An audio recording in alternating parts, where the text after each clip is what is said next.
Selamat berjumpa kembali di dalam layanan audio Sahabat Seperjalanan. Hari ini adalah hari Kamis 20 Mei 2021.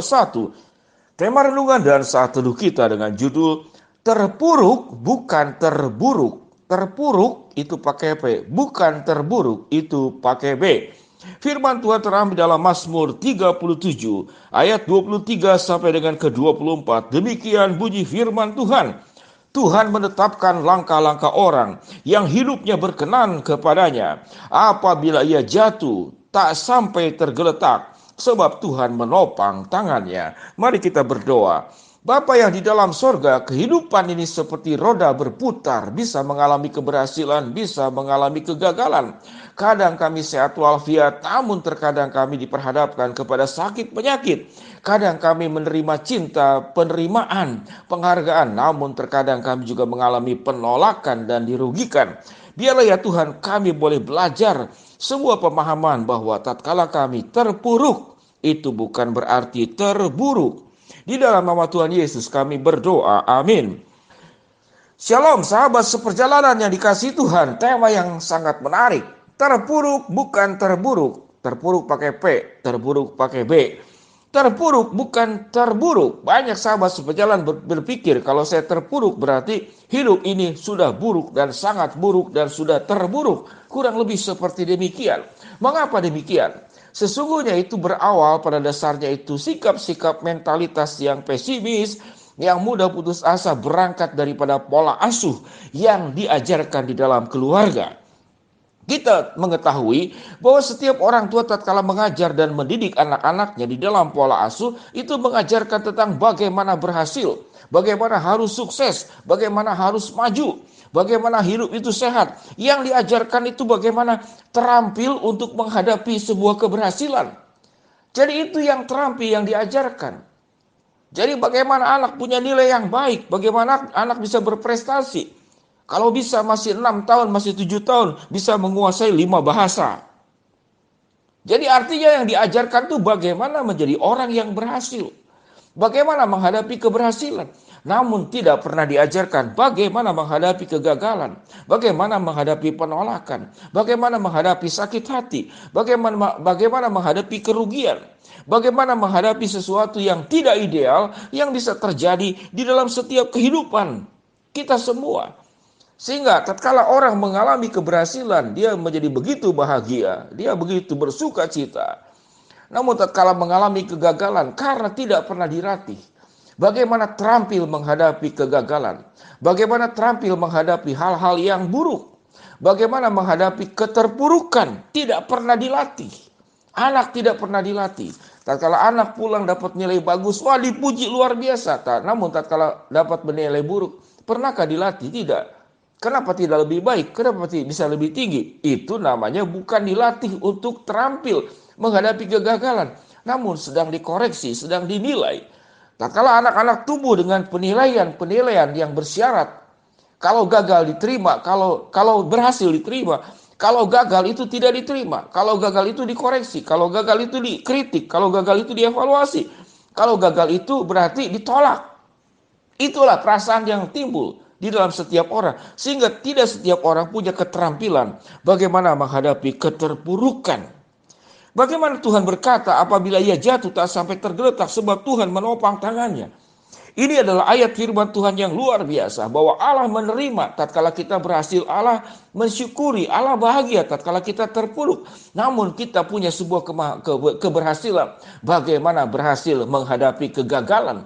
Sehingga manusia itu harus dilatih melakukan sebuah keterampilan berhasil, yaitu berhasil menghadapi keberhasilan. Ini semua diajarkan. Namun jarang yang diajarkan bagaimana berhasil menghadapi kegagalan. Jadi seseorang yang bisa menyikapi kegagalan dengan baik, dia sedang berhasil di dalam menyikapi kehidupan ini.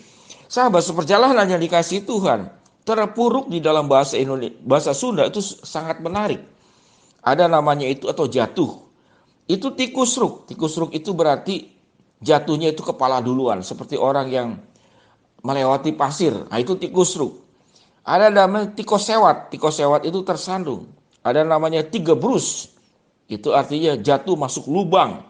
Ada yang namanya tiserele. itu terpleset. Ada juga yang namanya tijalike, itu mata kakinya itu kesleo, tijalike. Ada namanya tikujubar, itu masuk ke kolam. Ada yang namanya juga tibebet, itu jatuh dari atas. Itu sedikit pengetahuan tentang bahasa Sunda. Sahabat seperjalanan tentu dari berbagai macam suku, berbagai macam bahasa, punya banyak istilah tentang namanya jatuh. Dan Alkitab mengatakan jatuh itu tergeletak. Sebab Tuhan menopang tangannya. Jadi sekalipun kita jatuh tergeletak, Tuhan akan menopang. Tidak akan membuat engkau habis dalam kehidupan ini. Karena masalah, karena kegagalan, karena persoalan, karena dirugikan. Karena Anda tidak diharapkan. Karena sakit, karena tua. Karena dihianati, dan segala macam. Itulah kehidupan. Sesuatu yang sangat lumrah karena kita bukan manusia sempurna. Kita bisa menghadapi kegagalan. Selama kegagalan, selama dirugikan, selama ditinggalkan, selama dihianati, selama Anda menjadi miskin, kemudian sakit, menjadi tua, rasa ditolak, itu karena bukan kesalahanmu. Engkau sudah hidup di dalam kebenaran. Engkau sudah berjalan seperti yang Tuhan mau. Engkau sudah melakukan segala perkara dengan sebaik-baiknya, namun tidak berhasil. Itu bukan berarti engkau gagal. Itu bukan berarti engkau gagal. Setiap penemuan, setiap ilmuwan yang menjadi terkenal, setiap orang-orang hebat yang tatkala mendapatkan puncak keberhasilan, itu diawali dan melalui sebuah proses kegagalan yang panjang. Semakin tinggi keberhasilan, maka yang bersangkutan juga semakin banyak mengalami kegagalan. Karena keberhasilan itu adalah sebuah pencapaian titik akhir daripada ribuan, ratusan, puluhan kegagalan yang dilewatinya. Sehingga sahabat seperjalanan yang dikasihi Tuhan, kehidupan ini tidak hanya berbicara tentang piala. Kehidupan ini tidak hanya berbicara tentang apa yang bisa diraih, namun kehidupan berbicara tentang proses. Orang yang melewati proseslah orang yang akan kuat. Orang yang kemudian menyukai proses, tidak hanya melewati, tapi menyukai proses. Dia akan tetap optimis, dia akan tetap semangat, dia akan tetap meyakini setiap pengalaman-pengalaman buruk yang terjadi lewat pengalaman terburuk, itu adalah maksud Allah yang baik dalam kehidupan ini. Sahabat seperjalanan, bagaimana kondisi sahabat seperjalanan saat ini? Mungkin engkau bisa mencatat, menuliskan sedemikian banyak pengalaman-pengalaman hidup. Aku ini sudah terpuruk, aku ini sudah tergeletak. Tidak boleh berhenti sampai di sana. Yakinilah bahwa waktu engkau tergeletak, Tuhan akan menopang tanganmu. Tuhan menetapkan langkah-langkah orang yang hidupnya berkenan kepadanya. Apabila ia jatuh, tak sampai tergeletak, sebab Tuhan menopang tangannya. Sahabat seperjalanan yang dikasihi Tuhan, ingatlah, terpuruk bukanlah terburuk. Setiap pengalaman kegagalan itu Tuhan sedang menyiapkan keberhasilan demi keberhasilan. Kalau saat sekarang engkau merasa susah, engkau merasa sulit, jangan sampai engkau tidak mempercayai Allah dan engkau hanya mempercayai kegagalan tersebut, engkau hanya mempercayai keterpurukan tersebut. Alkitab mengatakan, sewaktu engkau jatuh tak sampai tergeletak, sebab Tuhan menopang tangannya. Mari kita berdoa. Bapa yang di dalam sorga, hamba-Mu berdoa ya Tuhan untuk salah satu sahabat seperjalanan yang bercerita kepada hamba-Mu bahwa sekeluarga terkena COVID.